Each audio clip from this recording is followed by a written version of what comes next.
নমস্কার বন্ধুরা, আমার চ্যানেলের আরও একটি নতুন রেসিপিতে আপনাদের সবাইকে স্বাগত। এর আগের ভিডিওতে আমি তোমাদের সঙ্গে শেয়ার করেছি নবরত্ন পোলাওয়ের রেসিপি, আর আজ তোমাদের সঙ্গে শেয়ার করব নবরত্ন পোলাওয়ের সঙ্গে খাওয়ার জন্য ফুলকপি দিয়ে বানানো দারুণ স্বাদের একটি রেসিপি। আজ শেয়ার করব গন্ধরাজ ফুলকপির রেসিপি। তবে এই রেসিপিটা তোমরা পোলাও ছাড়াও রুটি, লুচি, পরোটার সঙ্গে খেতে পারো।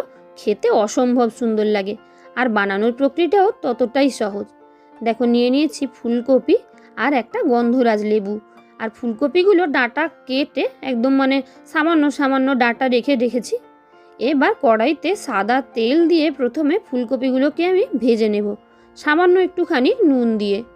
আর রান্নাটায় আমি কোনো রকম হলুদের ব্যবহার করব না, যাতে রান্নাটা দেখতেও সুন্দর লাগবে। আর দেখো, ফুলকপি বেশ অনেকটা দিয়ে দিয়েছি, তবে সবগুলো দিইনি, একটু বেশি তেল নিয়ে ফুলকপিগুলোকে দুবারে আমি ভেজে নিচ্ছি সামান্য নুন দিয়ে। ঢাকা দেওয়ার কোনো প্রয়োজনীয়তাই নেই। 4-5 মিনিট ধরে মাঝারি আঁচে নেড়ে চেড়ে নিলে ফুলকপিগুলো ভাজা হয়ে যাবে, যেহেতু বেশ অনেকটাই তেল আছে তাই। আর বন্ধুরা, এই ফুলকপিটা ভাজতে ভাজতে বলে রাখি, আমার চ্যানেলে কিন্তু তোমরা পেয়ে যাবে এই ফুলকপি দিয়ে বানানো আমিষ নিরামিষ বিভিন্ন ধরনের বেশ অনেকগুলো রেসিপি। যে কোনো রেসিপি জানতে চাইলে ইউটিউবে গিয়ে সার্চ করে তার পাশে লিখতে ভুলবে না রান্না ফটাফট, তাহলে অবশ্যই আমার চ্যানেলে দেওয়া ফুলকপির সমস্ত রেসিপিগুলো তোমাদের সামনে এসে যাবে।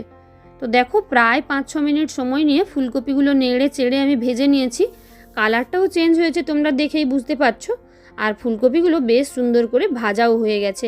এবার সবকটা ফুলকপি আমি তুলে নেব, আর এই ফুলকপিগুলো তুলে নিয়ে বাদবাকি ফুলকপিগুলো একই তেলে ভেজে নেব।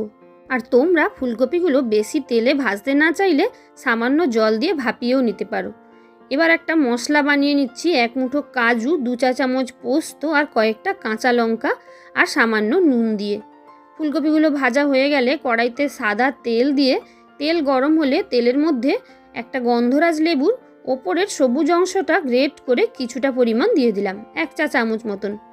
আর দিলাম 1 চা চামচ মতন গ্রেটেড আদা। দুটোকেই খুব ভালো করে আমি ভেজে নেব, আদার কাঁচা গন্ধ যাওয়া অবধি। তবে এই সময় গন্ধরাজ লেবুর যে একটা সুন্দর ফ্লেভার আসবে, আর সুন্দর করে ভাজা হয়ে গেলে মশলা দুটো, এবার এর মধ্যে দিয়ে দিলাম আমি পেস্ট করে রাখা কাজু, পোস্ত, নুন আর কাঁচা লঙ্কার পেস্টটা। রান্নাটায় কোনো ধরনের গুঁড়ো লঙ্কাও আমি ইউজ করব না, কাঁচা লঙ্কাই একটু বেশি পরিমাণে দিয়েছি, 3 থেকে 4টে। তবে এই রান্নাটা আবার খুব বেশি ঝালও হয় না। খুব ভালো করে অনবরত নেড়ে চেড়ে মশলাটাকে ভেজে নিচ্ছি, কেন কি কাজু, পোস্ত সব কিছুই আছে, তলায় লেগে যাওয়ার সম্ভাবনা থাকে। কিছুক্ষণ নেড়ে চেড়ে ভেজে নেওয়ার পর অল্প জল দিয়ে ভালো করে মশলাটাকে কষিয়ে নিচ্ছি। দেখো, মশলাটা সুন্দর করে কষানো হয়ে গেলে, চারদিক দিয়ে এভাবে তেল তেল বেরোলেই এর মধ্যে দিয়ে দেব আমি এবার ভেজে রাখা ফুলকপিগুলো। ফুলকপি আমি এখানে 1.5 খানা ফুলকপি নিয়েছি। যেহেতু ফুলকপিগুলো ভাজলে তোমরা দেখতেই পাবে অনেকটাই নরম হয়ে যায় আর একদম কমে যায়, তাই একটু বেশি নিয়েছি, 1.5 খানা ফুলকপি। সবগুলো ফুলকপি দিয়ে খুব ভালো করে এবার মশলার সঙ্গে ফুলকপিগুলো মিশিয়ে কষিয়ে নিতে হবে, ফুলকপির সাথে, যাতে মশলাগুলো খুব সুন্দরভাবে মিশে যেতে পারে। আর গ্যাসের ফ্লেমটা এখনও মাঝারি অবস্থাতেই রাখতে হবে।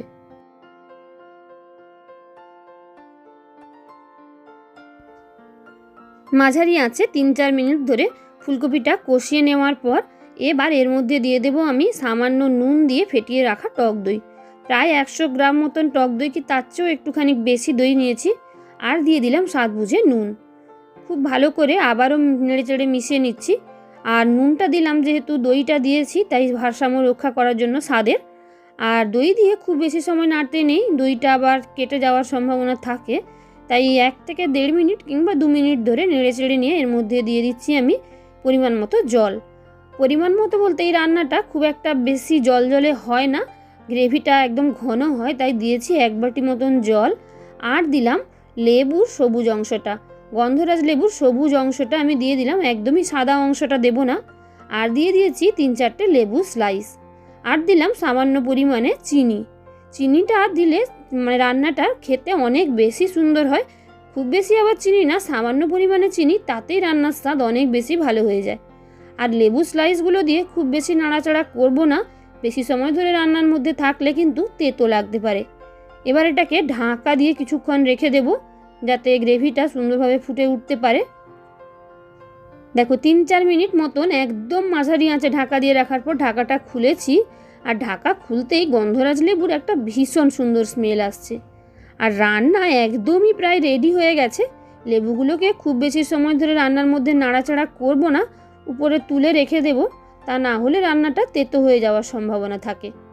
তো দেখতেই পেলে কত সহজে ফুলকপি আর গন্ধরাজ লেবু দিয়েই এত সুন্দর এবং স্পেশাল একটা রেসিপি বানিয়ে নেওয়া গেল।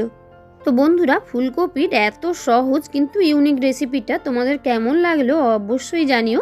আর রেসিপি ভালো লাগলে বন্ধুদের সঙ্গে শেয়ার করে দিতে একদমই ভুলে যেও না।